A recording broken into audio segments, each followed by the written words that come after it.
আলাইকুম রহমতুল্লাহি ওয়া বারাকাতুহু। আজ আমি একটি গুরুত্বপূর্ণ বিষয় নিয়ে লাইভে এসেছি। আসলে বিষয়টি হলো অত্যন্ত দুঃখজনক বিষয়। যদিও সত্য, কেউ যদি কওমির ঘরানা থেকে যদি আওয়ামী লীগে যোগদান করে তাহলে তার কওমিত্ব যায় না। আবার কেউ যদি কওমির ঘরানা থেকে যদি বিএনপিতে যোগ দেয় তার কওমিত্ব যায় না। কওমির ঘরানা থেকে সে খারিজ হয় না। বা কেউ যদি কওমির ঘরানা থেকে যদি জাতীয় পার্টিতে যোগ দেয় তাহলে তার কওমিত্ব থেকে যায়, কওমিত্ব যায় না, কওমির ঘরানা থেকে যায়। কিন্তু আফসোসের বিষয় হলো কেউ যদি কওমির ঘরানা থেকে যদি জামাত ইসলামে যোগ দেয় তাহলে তার কওমিত্ব বাতিল হয়ে যায়। সে আর কওমির ঘরানা থাকে না, তাকে বিভিন্ন বিষয় নিয়ে বিভিন্নভাবে তাকে ট্রল করা হয়, বিভিন্ন প্রশ্নের সম্মুখীন হতে হয়। কেন সে কওমির থেকে জামাতে গেল, তার কওমিত্ব বাতিল হয়ে যায়।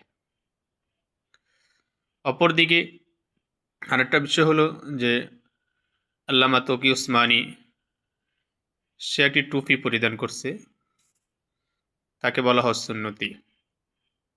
আর একই টুপি মুফতি আলী হাসান ওসামা পরিধান করছে, মাথায় দিয়েছে। এখন আলী হাসান ওসামাকে ট্যাগ দেওয়া হয়েছে সে নাকি মওদুদির মুরিদ। একই টুপি একজনে পরলে এটার দৃষ্টিভঙ্গি থাকে একরকম, আর এই টুপিটা যখন আরেকজনে পরে এখন আমাদের দৃষ্টিভঙ্গি হয়ে যায় আরেক রকম। জানি না কতদিন পর্যন্ত আমাদের এরকম মতানৈক্য বা এভাবে আমাদের দিন যাপন করতে হয়, দিনকাল অতিক্রম করতে হয়। আল্লাহ তাআলাই ভালো জানেন। তবে যতদিন পর্যন্ত ওলামায়ে কেরামগণ একই প্ল্যাটফর্মে না আসতে পারবে ততদিন পর্যন্ত বাংলাদেশে ইসলামী হুকুমত কায়েম করা সম্ভব হবে না।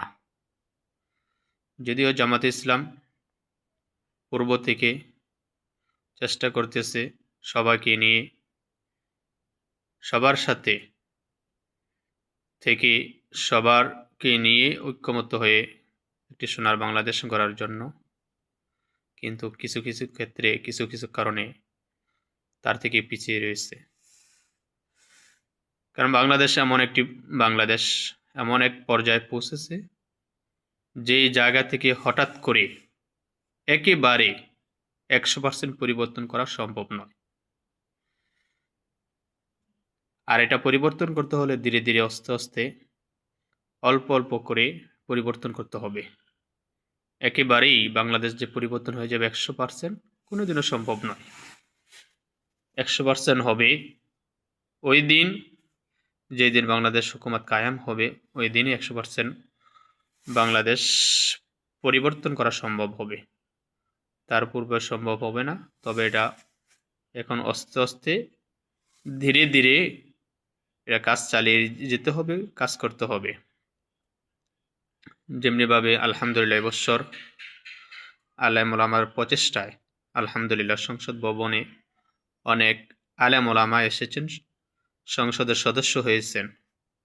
এখন তারা ধীরে ধীরে তাদের মনের ব্যথাগুলো তারা সংসদে প্রকাশ করবে এবং দেশ ও জাতির জন্য তারা কল্যাণমূলক কাজ করবে এবং ইসলামী শরিয়ার হুকুমের জন্য তারাও আপ্রাণ চেষ্টা করবে। যেদিন পুরা সংসদ ভবন 100% আলেম ওলামার দখলে চলে আসবে, ওই দিনেই বাংলাদেশে ইসলামী হুকুমত কায়েম করা সম্ভব হবে।